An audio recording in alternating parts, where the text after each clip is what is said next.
Halo, apa kabar Anda semua? Assalamualaikum warahmatullahi wabarakatuh. Kita kembali berjumpa dalam awal pekan ini ya, hari Senin tanggal 29 Januari 2024. Ini nggak terasa sudah hampir di penghujung bulan dan artinya Pilpres dan pemilu itu tinggal beberapa hari lagi. Ya, 2 pekan ya Mbak hitungannya Mbak Agi ya.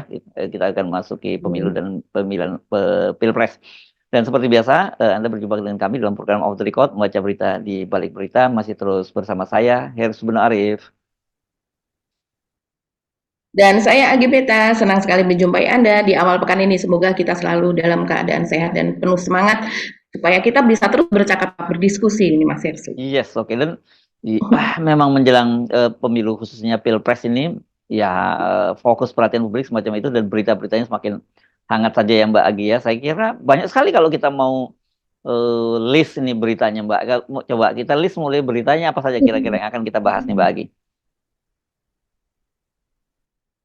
Iya, mungkin ini Mas Hersu yang menjadi pertanyaan besar yaitu adalah bis-bis yang sudah dipesan oleh Timnas, begitu juga Timnas Amin ya dalam hal ini, begitu juga oleh para pendukung Amin itu dibatalkan Hersu secara sepihak begitu. Hmm, hmm, Ini tentu membuat situasi menjadi loh kenapa begitu ya? Kok aneh? Ini yang dipesan untuk kampanye akbar terakhir yaitu pada tanggal 10 Februari ya. Itu yang rencananya kalau Timnas Amin akan mengadakannya di Stadion JIS begitu, Jakarta International Stadium. Nah, ini terutama saya lihat sih yang rame itu karena mungkin beliau ini adalah sebagai salah seorang jubir dan juga masuk ke dalam Timnas Amin, Pak Muhammad Said Didu. Jadi ya, terus kemudian Mas itu ada komentar juga dari Pak Mardani Alisera, begitu juga dengan yang lain-lain gitu dan akhir gerakan akan long march ke JIS gitu. Kalau seandainya itu tetap terjadi gitu, tetap itu tetap dilarang begitu. Dilarang dan ini bukan dilarang ada pelarangan ya, tapi artinya ada intimidasi lah semacam itu gitu kepada pihak vendor atau pemilik bis gitu Mas Erso. Jangan-jangan nanti JIS yang dibatalkan lagi kalau bisnya apa dibatalkan tapi orang tetap bisa jalan karena bisa naik macam-macam kan naik mobil, naik angkot atau naik apa tiba-tiba JIS-nya dibatalkan. Mudah-mudahan itu tidak terjadi. Jadi masih kelihatan sekali ya bahwa sistematis ya cara kecurangan itu dilakukan ya, bukan hanya mencurangi lewat berbagai cara tapi juga langsung mengetek ya seperti tadi itu ya. Sebelumnya kan kita sering mendapat kabar acaranya gedung yang sudah disewa kemudian dibatalkan itu jadi bukan nggak bukan hal mustahil terjadi hal yang sama JIS-nya tiba-tiba dibatalkan tapi saya kira kalau sampai terjadi itu ya bisa blunder besar lagi buat rezim penguasa ini. Di luar itu saya kira berkaitan masih soal ini ya soal kampanye juga, tapi semua ini dikaitkan kemudian kontroversi setelah debat itu yang ternyata masih sampai berlanjut juga ya Mbak Agi ya sekarang ini ya soal Pak apa sekarang Pak Luhut yang turun gunung gitu ya. Karena dan ini yang disindir oleh Caimin karena eh, lewat sebuah cuitan di akun Twitternya menarik sekali kalau kita bisa simak nanti kita bisa bahas karena di sini dia bilang kalah debat jangan sembunyi di ketiak opa-opa dong ya. Itu menarik apa yang disampaikan oleh Caimin. Di luar itu apalagi yang perlu kita bahas? Itu yang kalau yang soal pembatalan bis tadi mungkin kita bisa kaitkan dengan batalnya Indopol yaitu salah satu lembaga survei untuk merilis hasil survei mereka Mas Hersu karena ini luar biasa nanti kita perlu bahas nih bagaimana ketika di lapangan petugas dari Indopol ini para surveyornya itu mengalami situasi yang anomali begitu jadi hasil surveinya itu di beberapa tempat terutama itu di Jawa Timur ini Mas Hersu khususnya ya itu undecided voter atau pilih yang belum menentukan pilihan itu bisa mencapai 85%. Bahkan di beberapa tempat yang lainnya itu ada yang 50%, 40% dan itu belum pernah terjadi sebelumnya sehingga mereka akhirnya membatalkan. Kenapa terjadi demikian? Karena ternyata banyak sekali yang takut begitu ya, takut untuk memberikan pilihan, takut kalau bansos mereka dibatalkan atau dihapus begitu juga dengan PKH program keluarga harapan. Nah, ini tekanan-tekanan semacam ini kan seharusnya tidak boleh dikaitkan Nah, antara politik dengan itu. Kenyataannya terjadi begitu. banyak saya jadinya Iya, mendengar soal itu ya tidak bukan dikaitkan dengan surveinya tapi menarik kalau sampai surveyornya pun takut atau kesulitan untuk melakukan survei karena memang sekarang katanya sampai tingkat lurah dan RT RW itu diperingatkan begitu, mengingatkan pada warga kalau sampai nggak milih pasangan 02 itu bansosnya akan dihentikan. Itu jadi memang ini luar biasa masifnya kecurangan gitu ya. Di luar itu saya kira yang perlu kita bahas juga soal bahwa 03, 01 dan 03 itu makin akrab dan kemudian muncul salam 4 jari itu ya Mbak ya. Iya betul, ada sekarang semacam gerakan 4. Jadi 4 karena 1 ditambah 3. Jadi ini belum selesai putaran pertama dan belum ada hasilnya, tapi riak-riak kolaborasi atau konsolidasi di antara pendukung 01 dan 03 itu sudah terlihat betul, terutama kalau kita melihat di berbagai medsos begitu ya Mas Hersu, itu kemudian timbul salam 4 jari ini. Nah, gerakan ini cukup viral Mas Hersu, dan kemudian juga tidak hanya mereka yang menjadi pendukung dari 01 maupun 03, yaitu pendukung dari Anies Muhaimin maupun dari Ganjar Mahfud, tapi juga para pemimpinnya. Jadi orang-orang politikus yang ada di atas, influencer, dan juga dari tim masing-masing itu sepertinya sudah saling mendekatkan diri lah. Kita bisa melihat gitu di acara festival pemilu, itu sebuah acara yang dihadiri oleh pasangan ketiga wakil ya, tentunya oleh ketiga 01, 02, dan 03 tersebut begitu. Terus kemudian yang 01 dan 02 itu terlihat akrab, yaitu Mas Sinton dengan Pak Jazilul Fawait ya. Dan kemudian yang dari 02 yaitu Ade Armando ini malah menuai blunder begitu. Jadi dia mengatakan sesuatu, nanti kita bisa bicarakan itu Mas Hirsu. Itu menarik. Begitu juga yang tadi hubungannya dengan Pak Luhut ya. Pak Luhut ini dia masih tetap saat ini perseteruan dengan saling silang kata lah, saling menjawab itu dengan Cak Imin ini kan makin kencang begitu, yang dikatakan Mas Hirsu tadi. Cak Imin akhirnya pada sebuah acara deklarasi oleh generasi muda begitu, dia mengatakan soal itu bahwa kalau ngaku jadi pemuda ya jangan sembunyi di balik ketiak opa-opa, jawab sendiri gitu kan. Dan kemudian juga ada tantangan dari anggota DPRD Morowali Utara begitu Mas Hersu kepada Pak Luhut begitu. Jadi dia menantang untuk adu data, dan ini kalau saya telusuri jejaknya yang bersangkutan ini cukup aktif gitu. Jadi bukan anggota DPRD saja yang namanya ada di situ, tapi setiap kali ada masalah di pabrik nikel, kebakaran, ledakan, ada yang tewas dan sebagainya, dia selalu turun ke lokasi, dan media itu selalu mengutip apa yang dia katakan gitu. Jadi ini cukup media friendly orangnya. Jadi wajar kalau kemudian dia sekarang juga menantang Pak Luhut untuk adu data, dan kebetulan dia ini memang dari PKB Mas Hersu. Ya. Saya kira dia karena sebagai anggota DPR setempat ya dia cukup valid informasinya ya, bukan omon-omon saja ini ya dia ya. Oke, mari kita mulai dari topik yang mana Mbak Agi, kita mulai. Kita mulai mungkin dari yang bus itu tadi ya Mas Hersu, bus dan berbagai tekanan. Iya. Jadi ini Pak Muhammad Said Didu ya, ini salah satu dari Timnas begitu, dan kemudian dia itu menceritakan bahwa dia sudah memesan bus. Ini dia lewat cuitannya pada hari Sabtu lalu, pekan lalu, dan kemudian dia mengatakan bahwa pesanan itu sudah 2 hari yang lalu, tapi terus kemudian dibatalkan secara sepihak dengan alasan pemilik bus itu mengatakan bahwa dia tidak berani bisnya dipesan oleh Timnas Amin begitu karena dia harus netral. Lah ini kan apa hubungannya kalau seandainya setiap pengusaha begitu ya, pengusaha yang terutama usaha pelayanan atau jasa seperti itu begitu, terus kemudian dia dirinya harus netral, ya artinya dia harus selalu menanyakan, misalnya jasa misalnya seperti hotel menanyakan Anda pilih siapa, oh oke, Anda pilih ini, saya harus netral, kan jadi seperti itu begitu orang melihatnya. Ini ramai sekali Mas Hirsu, menjadi viral dan menjadi pertanyaan, kok aneh ya bisa ada seperti itu begitu, ketakutan. Nah ini apa yang dialami oleh vendor tersebut? Mungkin kita bisa simak Mas Hirsu, ini video dari Pak Muhammad Said Didu. Assalamualaikum warahmatullahi wabarakatuh. Baru 2 hari lalu, tim saya memesan bus untuk kampanye akbar Anies Baswedan Muhaimin Iskandar di GIS Jakarta International Stadium. Tapi hari ini, dan sudah dibayar, tapi hari ini kami dapat telepon perusahaan bus membatalkan, alasannya tidak jelas dan uang tidak mau kembali. Saya melihat bahwa sepertinya tekanan semakin banyak sampai perusahaan bus pun tidak berani menyewakan bus untuk pasangan Anies dan Muhaimin Iskandar.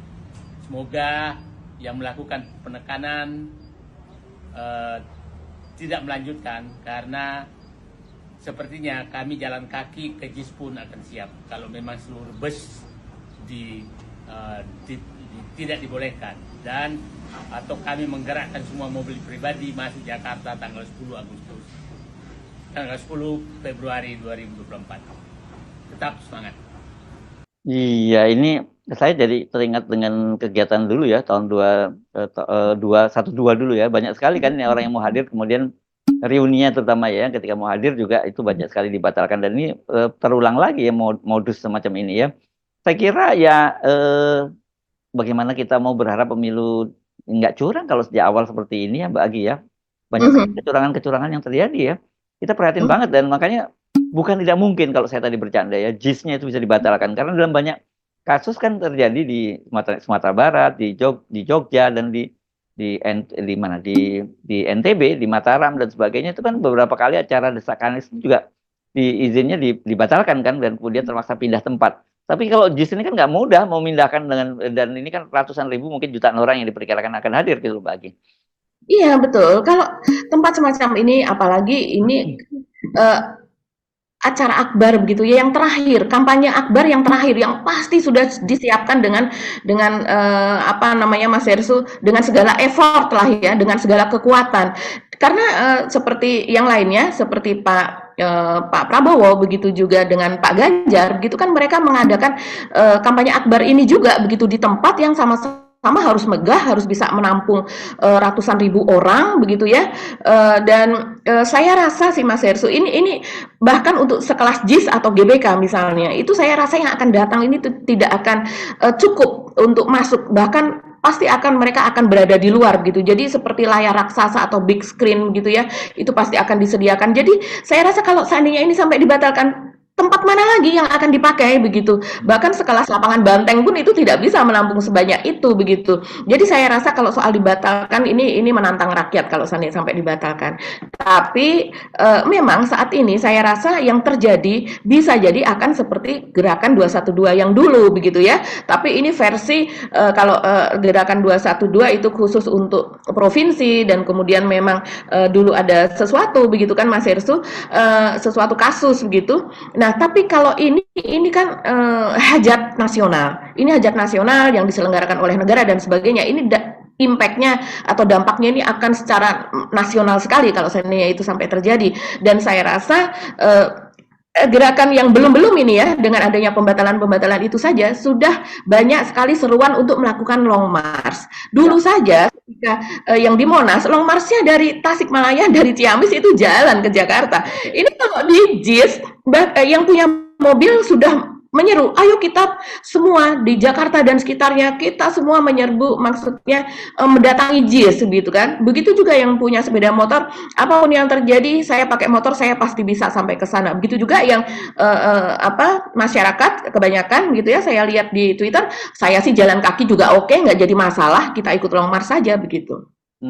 Ini seru ya, tapi saya kira sebenarnya pola-pola semacam ini nggak boleh diteruskan lah. Untuk bagaimana kita mau berharap pemilu yang berkualitas kalau caranya seperti ini. Dan ini saya kira ini malah makin meradikalisasi massa gitu yang ingin hadir gitu dan menentang dari rezim, karena perilaku semacam ini kan perilaku zalim ya sekali Mbak Agi ya.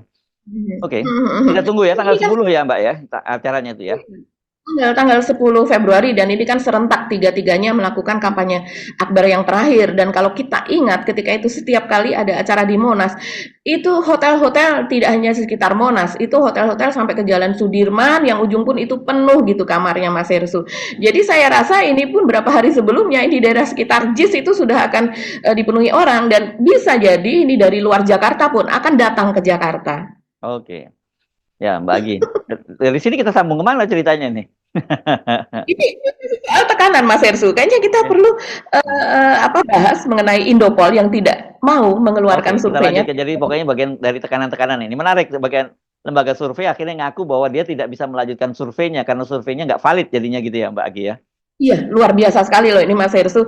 Ada lembaga survei dan yang tidak valid ya, yaitu karena terjadi anomali. Anomalinya juga luar biasa, terjadi karena tekanan dan akhirnya dia dana yang dikeluarkan sudah berapa begitu ya, berapa ratus juta nih untuk melakukan ini. Kan ini face to face gitu ya untuk mewawancarai, tidak hanya by phone. Jadi ini kata dari Indopol namanya adalah Ratno Sulistianto pada sebuah acara begitu dia mengatakan ini survei ini dilakukan pada tanggal 8 sampai 15 Januari tahun ini, yang artinya ini sangat-sangat apa ya, up to date Mas Herssu kalau kita lihat dari tanggalnya. Jadi bukan survei yang Desember dirilis Januari begitu ya. Ini sangat up to date dan dengan jumlah responden 1.240 di 38 provinsi. Biasanya kan ada yang hanya 34 provinsi dan sebagainya. Dan kemudian ini dia mendapati dan ini dijelaskan yang mengatakan ini adalah mereka yang ditugasi untuk melakukan survei di lapangan begitu ya.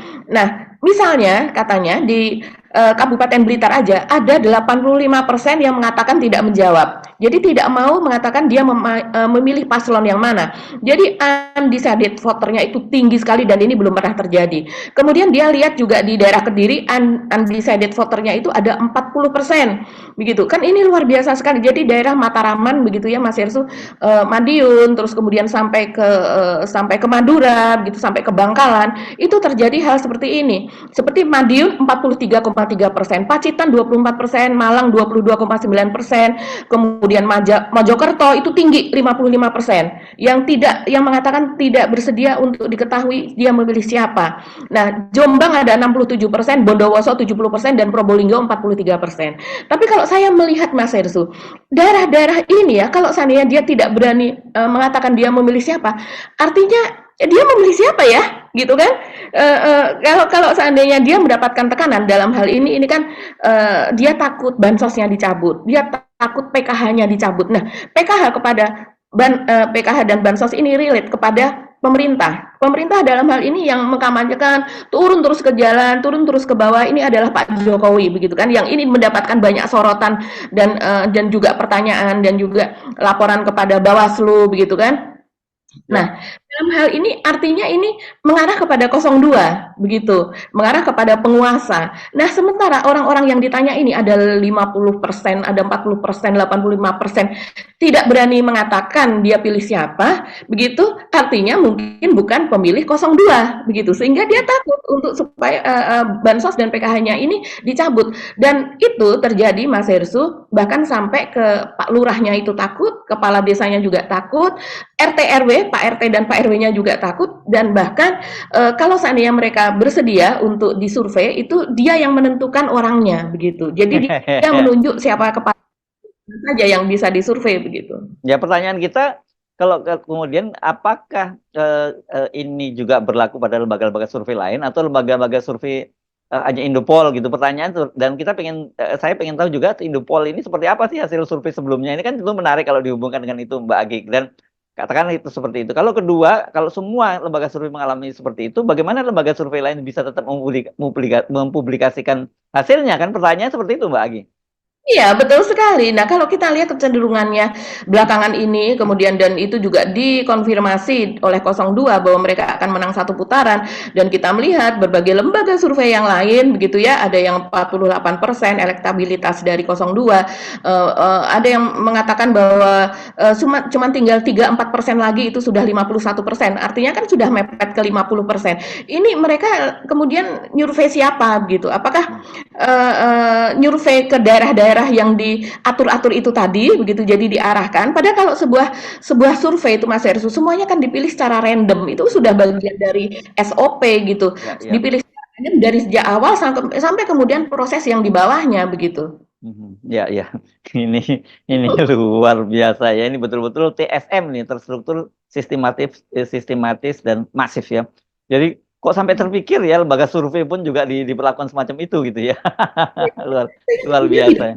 Mas Herssu, saya pernah cerita, mungkin Mas Herssu ingat begitu ya. Saya tadinya tidak percaya bahwa ini bisa direkayasa seperti ini. Saya mendapatkan cerita begitu dari seseorang yang saya patut dipercaya karena dia ikut keliling dia ikut melihat dan ikut keliling ke seluruh Indonesia ini begitu bersama salah satu paslon, dan kemudian dia menceritakan ketika di lapangan mendapatkan cerita dari Pak Camat, mendapatkan cerita dari Pak Lurah dan sebagainya soal ini, soal bahwa nantinya diarahkan begitu orang yang ditunjuk, dan kemudian kalau enggak ya nggak usah disurvei begitu. Dan saya dicerita itu saya nggak percaya begitu, masa sih sampai segitunya begitu ya, sampai masifnya tuh seperti itu gitu. Tapi ketika mendengar apa yang dikatakan oleh Indopol ini, saya kemudian baru terkonfirmasi bahwa cerita itu adalah memang benar adanya gitu. Dan terutama itu terjadi di memang wilayah yang elektabilitasnya atau pendukungnya ini sedang diributkan begitu Mas Hertu, yaitu di Jawa Tengah dan Jawa Timur. Ya, saya kira kan daerah Jawa Timur dan Jawa Tengah ini memang daerah pertempuran ini ya, daerah jadi yang battlegroundnya ya ini kan. Dan kita lihat kalau di Jawa Tengah itu memang Pak Jokowi yang turun langsung ya, all out Pak Jokowi di sana turun langsung. Nah, sementara kalau Jawa Timur kan kita lihat juga bahwa konsolidasi dari PKB dalam hal ini Caimin dan NU itu relatif sukses, dan wilayah ini kan tadinya diperkirakan kalau Jawa Tengah itu pasti Ganjar yang akan unggul gitu, diperkirakan ya Ganjar Mahfud akan unggul. Nah, ini sedang diserbu kelihatannya dikelilingi oleh Pak Jokowi, sementara Jawa Timur kan tadinya memang Prabowo yang unggul di sini ya, dan ini kelihatannya sudah mulai berimbang kan antara Amin dan Prabowo Gibran kan, untuk wilayah-wilayah tertentu bahkan seperti Madura itu sekarang sudah diambil alih oleh yang tadinya itu adalah wilayahnya dari Pak Prabowo, sekarang sudah menjadi wilayahnya Amin. Jadi saya kira wajar kalau kemudian macam-macam ancaman muncul dan sebagainya, dan kita tahu kan Ibu Khofifah itu juga baru belakangan kan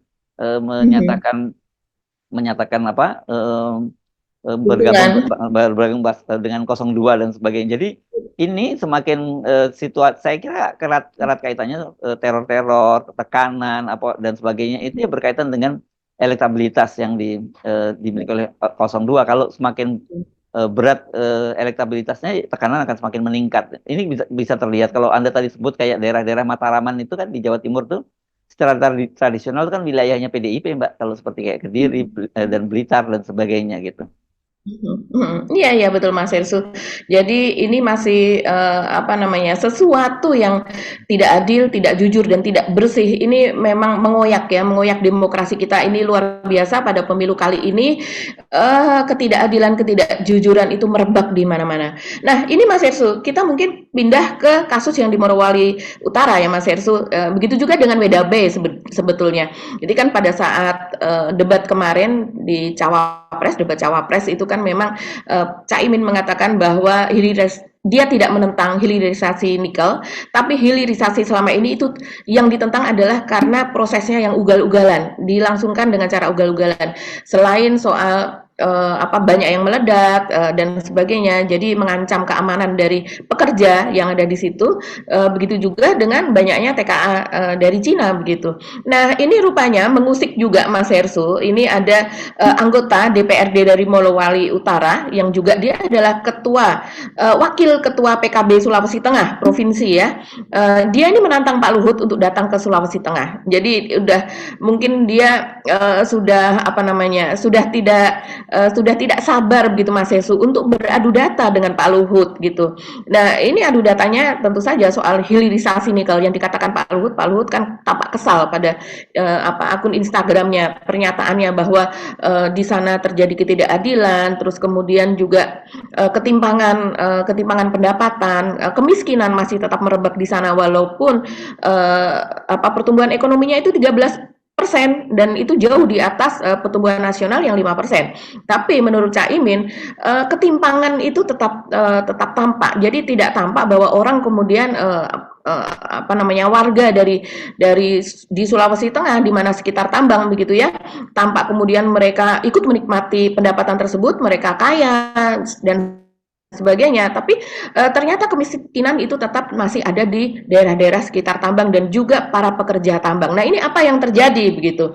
Nah, ini Mas Hersu, Muhammad Safri ini, kalau saya lihat yang dia menantang Pak Luhut ini ya, pada setiap kali ada ledakan begitu, misalnya pada Desember tahun 2022 yang lalu, di mana salah satu korbannya itu adalah Nirwana Sele, ini salah satu seleb TikTok. Kita pernah bahas juga soal almarhumah ini juga, Mas Hersu. Ini kan dia langsung terjun ke lapang, dia melihat dan dia tahu memang sejak berdirinya tambang nikel tersebut begitu, ini alat pengaman diri atau APD itu memang tidak disediakan dengan baik begitu, sesuai dengan jumlah dari para pekerja. Nah, kasus Nirwana Sele ini kan dia tewas di tempat bersama satu orang lagi namanya Made. Ini adalah pekerja lokal. Terjadi adalah karena tambang meledak, smelternya begitu Mas Hersu meledak dan kemudian dia ada di ruang kabin dari alat berat itu namanya apa ya? Semacam seperti kalau kita lihat di sini semacam forklift gitu, seperti itu. Dan kalau dari gambarnya tuh seperti itu, karena dia sebelum itu kalau saya lihat di TikToknya itu kan dia selalu kalau tidak dia berpose gitu di depan alat berat yang dia kemudikan. Jadi dia ini walaupun wanita tapi dia mengoperasikan alat berat itu, Mas Hersu, dan dia tewas di tempat itu di atas alat berat tersebut. Dia tidak bisa turun karena memang tidak ada yang tersedia di tempat untuk dia cepat supaya bisa turun, dan kemudian juga tidak memiliki alat pelindung diri di mana anti api apa dan sebagainya. Nah, ini yang kemudian menjadi persoalan karena setiap kali ada kasus seperti itu, Mas Hersu, itu kemudian ada saja yang meninggal dunia dan juga luka-luka. Yang terakhir belum lama kalau tidak salah, Mas Hersu, 1 bulan yang lalu ya, ada itu juga yang semacam ledakan atau kebakaran seperti itu. Jadi kalau saya lihat dari Pak M. Safri ini tidak salah, Mas Hersu, karena dia memang mendengarkan langsung dari para pekerja, begitu juga soal gaji yang tidak sesuai, di mana bisa berkali-kali lipat itu gaji dari TKA Cina, padahal tanggung jawab dan jenis pekerjaannya itu sama. Nah, saya rasa adu data ini akan sangat-sangat menarik karena Caimin akan mendapat suplai data dari Pak Safri ini gitu. Ya, dan Caimin udah nantangin aja, siap ya nanti begitu selesai kampanye kalau mau terjun ke sana dia siap gitu dengan Pak Luhut ya. Karena yang menarik juga kalau kita ingat ya soal pertumbuhan ekonomi itu juga kan yang disinggung ya. Kita pernah bahas berkali-kali juga waktu masih gubernur ini dijawab oleh Gubernur Maluku Utara Pak Abdul Ghani Kasubah, kader PDIP yang sekarang sudah ditangkap oleh KPK itu, tapi dia waktu Pak Jokowi mengklaim bahwa pertumbuhan di ekonomi di Halmahera itu di Maluku Utara lah itu sampai 27% itu kan dia bilang ya 27% tapi nggak sama sekali dinikmati oleh warganya. Jadi data Cak Amin itu bukan ngarang-ngarang gitu, karena itu disampaikan di depan Menteri Keuangan. Belum lama ini juga ada forum studi, ada beritanya sekira hari ini ya, di Tempo juga ada di beritanya, forum studi Halmahera bersama Walhi, Maluku Utara, dan juga kemudian YLBHI melansir data bahwa hilirisasi yang dilakukan di Halmahera Utara itu mengakibatkan deforestasi penggundulan hutan itu sampai 213.000. Itu kan gila sekali. Jadi ya nggak salah kalau disebut ugal-ugalan begitu loh, Mbak. Jadi kan Pak Luhut nantangnya diajak ke mana mana ya, ke Weda Bay dan juga ke Morowali. Jadi sebenarnya nggak usah adu ke lapangan, data-data dari lapangan ini disampaikan oleh berbagai lembaga, perorangan maupun aktivis maupun politisi lokal menunjukkan semua itu memang bukan hanya ugal-ugalan, ini hancur-hancuran ini kalau saya bacanya gitu. Iya, betul sekali Mas Hersu. Jadi sebenarnya para teman-teman aktivis di lapangan itu, baik itu Walhi, Greenpeace, bahkan YLBHI dan LBHI itu kan melakukan pendampingan juga kepada warga di sana yang mendapatkan intimidasi, misalnya tidak mau menyerahkan lahan, apa dan sebagainya begitu. Itu mereka membuat dokumentasi itu sangat lengkap, Mas Hersu. Jadi tidak hanya sekedar foto-foto, mereka juga membuat video-video. Jadi bukti-bukti itu sudah banyak begitu, dan mereka membuat itu biasanya secara berkesinambungan karena misalnya bertemu begitu dengan pemerintah atau pejabat setempat, kemudian ada janji, mereka kemudian tahun depan mereka melihat lagi dan kemudian didokumentasikan lagi apakah betul janjinya ditepati atau tidak dan sebagainya. Ini kalau yang di Maluku Utara ini yang menjadi korban salah satunya adalah nelayan, karena memang rupanya limbah-limbah itu yang berwarna, yang ya limbah hasil dari penambangan tersebut itu sebagian masuk juga ke laut begitu, Mas Hersu, sehingga mereka yang tadinya masih bisa mencari ikan itu di teluk, mereka harus lebih jauh lagi, padahal sekarang harga solar sangat tinggi, dan kemudian juga mereka belum tentu memiliki kapal sendiri, mereka banyak juga yang buruh dan sebagainya, sehingga akibatnya mereka makin terlunta, mereka makin adanya tambang tersebut, bagi sebagian orang malah mereka makin miskin gitu. Mungkin beberapa orang yang ikut menikmati itu mereka bisa makin kaya, Mas Ersu. Tapi itulah akhirnya ketimpangan itu terjadi begitu. Dan ini apa ya, lepas dari pengamatan pusat atau bagaimana? Ini kan mengherankan begitu, Mas Ersu.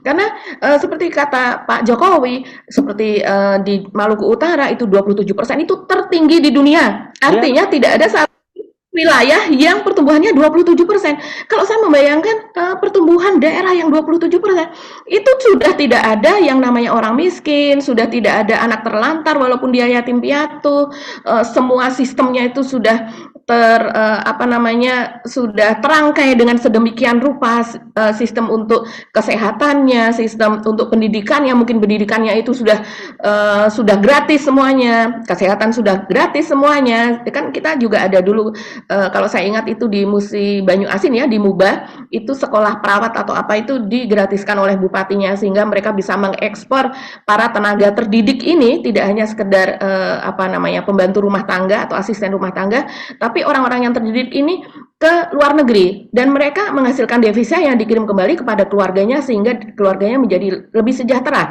Nah, saya rasa seharusnya di Maluku Utara kalau seandainya memang betul pertumbuhan 27% ini dari SD sampai selesai mungkin apa keluarga itu sudah sarjana semualah begitu ya. ya, ya.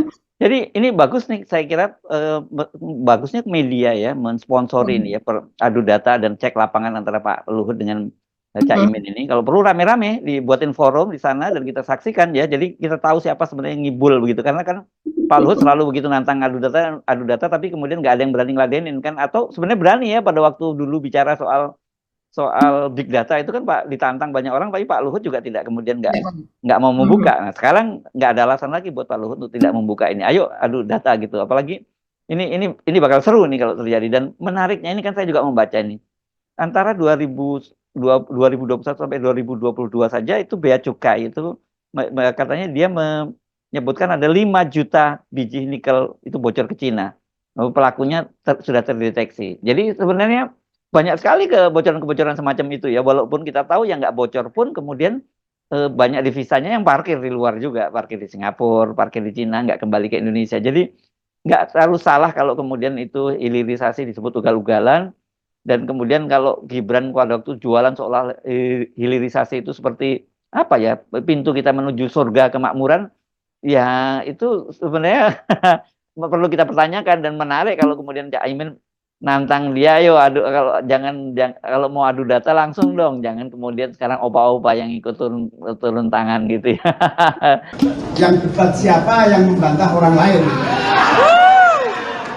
Ya kalau kamu debat sama saya, ya kamu harus bantah. Jangan minta tolong orang lain untuk membantah pendapat saya. Betul. Jangan pernah ngaku pemuda. Kalau kamu bersembunyi di balik ketiak para opa-opa yang lain. Sampai Tom Lembong juga dikeroyok oleh Balil dan Pak Luhut kan gitu ya. Selain Muhaimin kan Tom Lembong juga dikeroyok itu. Dan tapi sekarang saya lihat tiba-tiba Tom Lembongnya malah jadi bintang paling terkenal ya, di mana-mana diundang tiap hari. Iya Pak Tom Lembong ini, dan hari ini kalau tidak salah ya mendampingi Caimin di Jogja atau di mana begitu ya. Dan dia menjadi favorit begitu dari Gen Z. Gen Z itu seperti begitu ya, banyak yang mengatakan kalau yang jadi dia seperti dengan Pak Anies begitu Mas Ersu itu menjadi pasangan yang kalau ingin punya ayah atau abah seperti mereka gitu. Mungkin kalau Tom Lembong itu lebih kepada apa ya namanya cool seperti itu gitu. Dan saya mau tanya ini, kenapa dia disebut Ahjusi, Mbak? Ahjusi itu paman ya, semacam. Jadi paman kami kayak gitu. Kalau yang ini kan abah nih, Pak Anies gitu. Ini dianggap sebagai pamannya para Gen Z, di mana mungkin dia terlihat ya cerdas, terlihat terus kemudian internasional begitu kan, dan para Gen Z ini ingin memiliki panutan yang seperti itu begitu, tapi tetap nasionalis begitu Mas Hirsu. Ya. Oke. Topik lain apa tadi yang udah terlewat? Apa hampir semua ya? Ada yang belum terbahas kayaknya deh. Iya. Yang lainnya mungkin Mas Hersu ini ya, apa yang terjadi di atas itu, apa yang terjadi di bawah, di mana 01 dan 02 itu, dan 03, 01 dan 03, ya betul. Oke. sudah mulai berkolaborasi. Saya melihat ini kalau di netizen, di medsos, ini mereka sudah tidak menyerang lagi. Yang tadinya itu Mas Heru seru sekali ya. Jadi akhirnya mereka melunak dan mengetahui bahwa ya sudah kondisinya memang sudah seperti ini, mau bagaimana lagi gitu kan. Dan akhirnya merendahkan hati begitu kan. Dan satu sama lain itu malah saling mention kalau saya lihat. Seperti misalnya mereka membuat cuitan itu dari pihak 01 menyertakan Ganjar Mahfud gitu, hashtag Ganjar Mahfud, dari pihak 03 menyertakan Anies Muhaimin atau Anies aja atau Amin aja dulu, seperti itu Mas Irsu. Bahkan ini juga dilakukan oleh Mas Hinton. Nah, ini menarik sekali pada acara festival pemilu begitu yang kalau tidak salah itu oleh Total Politik ya Mas Hersu, dan Mas Hinton ini kemudian di situ kan masing-masing dari 01, 02, 03 wakil-wakilnya begitu ya, mereka berorasi di hadapan para Gen Z begitu. Dan yang menarik Mas Hinton ini juga membuat pantun, dan kemudian selesai pantun tapi tidak jelas saya mendengarnya apa itu isi pantunnya. Tapi kemudian dia bersalaman dengan Jazil Fawait yaitu wakil dari 01 dan kemudian juga berangkulan. Nah, kemudian dia unggah video tersebut dan dia kasih hashtag, salah satunya selain Ganjar Mahfud adalah hashtag Amin aja dulu. Nah, ini kan ini pencoblosan belum selesai ya, bahkan putaran pertama aja masih last akbar kampanye akbar terakhir saja belum terjadi, tapi sepertinya sudah saling menghangatkan satu sama lain, sudah saling berkolaborasi dan kemudian saling membela Mas Hersu satu sama lain seperti itu. Ya, oke. Yang juga menarik saya kira apa yang terjadi pada Ade Armando dong ya, dari kader PSI itu saya kira menarik banget itu. Iya ya, dia akhirnya ya Allah, saya juga ya ampun, kenapa seorang pakar komunikasi, doktor komunikasi seperti Ade Armando, dia seharusnya sudah bisa menduga. Tapi cuma satu, either Ganjar atau Anies. Maka di putaran kedua, Anda harus siap-siap kalau Anda pendukung Ganjar, Anda harus pindah mendukung Anies. Kalau Anda pendukung Anies, Anda harus siap-siap pindah dukung Ganjar. Ya, siap-siap aja. Nikorong. Tunggu. Tunggu. Sabar. Kenapa lo teriak-teriak? Nggak apa-apa pindah. Kirain nggak mau. Yang penting nggak dua. Apa katanya? Nggak apa-apa, yang penting nggak dua katanya. Iya, benar. Buat saya tuh juga nggak apa-apa. Aduh. Ya, nggak apa-apa kalau Anda bergabung. Tapi siap-siap nih ya, kalau Anda pendukung PDIP yang keras gitu ya, Anda nanti akan harus siap mendukung PKS. Ya. Nggak apa-apa. Iya. Bentar.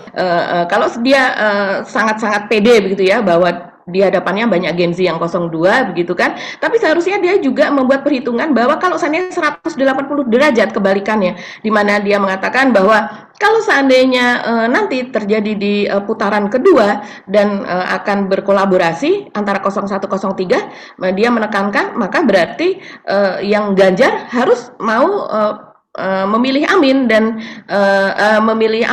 yang dari Anies Muhaimin harus mau memilih 03 yaitu Ganjar Mahfud. Dan selain itu yang PKS artinya harus kemudian mereka bekerja sama dengan PDIP dan PDIP harus bekerja sama dengan PKS, dan dijawab oleh Gen Z itu nggak apa-apa begitu. Jadi mereka sudah siap untuk yang melakukan jangan 02 gitu ya. Mereka kan begitu kan ya. Ya. Ini menjadi ini loh Mas Ersu, trending topik hari ini. Di mana Anies Baswedan, kemudian Bandung Lautan Amin, terus kemudian yang ini menjadi trending topik begitu, asal bukan Prabowo kalau tidak salah itu yang trending topiknya. Jadi artinya tetap mengarah kepada itu. PDIP juga menjadi trending topik Mas Ersu. Ya, jadi tanda-tandanya ini salam 4 jari ini kelihatannya embrionya dari para konstituen mereka, pendukungnya, dan di atas juga sudah mulai terjadi ya itu pertemuan-pertemuan seperti itu ya. Jadi kelihatannya ya arahnya akan seperti itu dan saya kira memang kalau tanpa itu agak sulit dikalahkan ya karena mereka kan mengerahkan semua mesin kekuasaan gitu ya termasuk sampai bukan hanya mesin kekuasaan sampai sumber daya negara juga karena bansos itu kan sumber daya negara itu dari APBN kan Mbak. Iya, betul sekali Mas Hersu. Jadi memang ini perlawanan rakyat. Saya rasa ini gerakan perlawanan rakyat. Karena saya mendapati begitu banyak yang tadinya mereka kurang update informasi, yang mereka tadinya memang tidak menggali siapakah Pak Prabowo, siapakah Pak Anies, dan juga siapakah Pak Ganjar begitu ya. Terus kemudian mereka akhirnya yang tadinya memilih atau menjadi pendukung dari 02, ya sudah kalau begini keadaannya saya beralih kepada Ganjar. Di pihak lain juga banyak yang kalau seperti ini saya memilih Amin, seperti itu. Ini gerakan seperti itu Mas Hersu, mungkin karena ya itu tadi, efek apa kalau waktu itu namanya stresan efek Mas Hersu atau apa. Jadi sesuatu yang ditutupi kemudian malah justru orang makin menggali seperti itu. Oh ya, stresan efek itu untuk ya ditutupi makin menggali. Tapi kalau saya kira ini kesadaran yang bagus sekali dari kalangan Gen Z ini karena mereka tidak lagi melihat perbedaan ideologi, tapi mereka melihat kepentingan yang sama bagaimana bangsa ini demokrasi Indonesia ini lebih baik lagi. Saya kira itu kabar baiknya yang kita lihat itu dan saya kira posisinya memang mesti jelas itu ya kalau memang mau mengalahkan rezim ya nggak bisa sendirian gitu harus bersama-sama gitu dan sekuat apapun rezim kalau kemudian rakyat menyatakan perlawanan ya mereka apa sih di zaman seperti sekarang zaman yang terbuka ini mereka melakukan langkah represi seperti di Orde Baru kan nggak mungkin lagi. Ya, dan satu lagi Mas Hersu, saya rasa ini blunder berkali-kali dilakukan oleh kubu dari Pak Prabowo ya.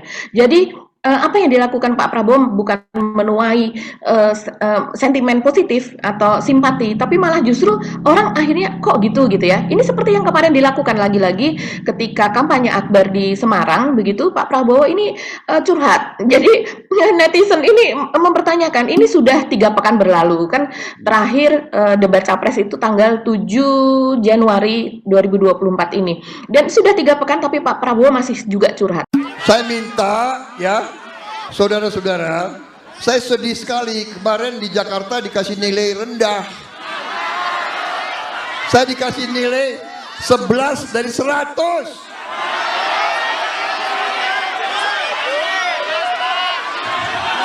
Saya sudah sekolah ke Amerika, ke Jerman, ke Inggris, ke Swiss.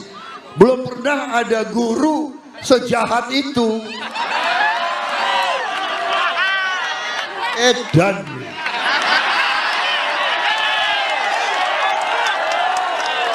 Dia mengatakan bahwa saya pernah sekolah ke Amerika, saya pernah sekolah ke Jerman, ke Swiss, ke Inggris. Dia mengatakan, tapi saya tidak pernah diberi nilai, tidak pernah mendapatkan nilai dari guru sejahat itu, kurang lebih demikian. Yaitu dikasih nilai 1,1 menurut dia, begitu. Ini lagi-lagi ini netizen Mas Hersu yang sangat kritis ya dia, dan bahkan Pak Prabowo sempat menambahkan kata edan, dia mengatakan gitu.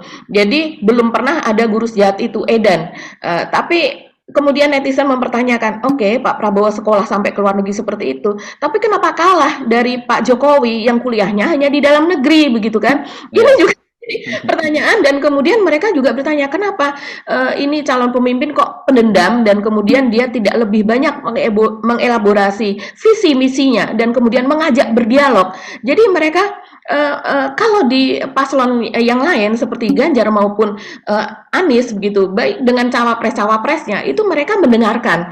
Jadi ada dialog dan mendengarkan apa yang disuarakan oleh rakyat. Rakyat ingin apa sih? Dan kemudian mereka juga menjawab. Tapi dalam hal ini monolog seperti Pak Prabowo ini, dia hanya ingin curhat saja dari pihak saja, seperti itu Mas Hersu. Ya. Oke, saya kira kita tunggu ya bagaimana ini waktu tinggal mepet dan kelihatannya sudah mulai mengental ya soal aliansi ini. Ya, bisa terjadi perubahan yang kita tidak pernah duga dari perlawanan rakyat ini ya, karena memang sudah berlebihan dan eranya sekarang sudah berubah sebenarnya. Nggak musim lagi lah cara-cara semacam itu ya Mbak Agi ya. Semuanya pasti akan terbuka, ada yang merekam, ada yang memfoto, diunggah ke medsos, semuanya jadi tahu. Yes. Oke, kita pamit ya Mbak Agi, sampai ketemu lagi. Saya Hersman Arif. Dan saya Agi Beta, terima kasih atas perhatian Anda, tetap salam 0%. Sekarang salam 4 jari. Salam 4 jari. Ya oke, baik, makasih.